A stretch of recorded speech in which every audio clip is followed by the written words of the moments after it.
بل بالأدب تنال أعلى الرتب. فعش حياة العلماء وقرأ صنوف الكتب، ودم على تواضع لا تفتخر بالنسب. كفاك أن تخرج من دنيا الورى بالحسب.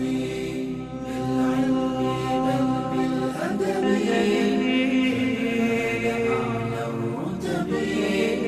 عش حياة العلماء وقرأ صنوف الكتب، ودم على تواضع لا تفتخر بالنسب. كفاك أن تخرج من دنيا الورى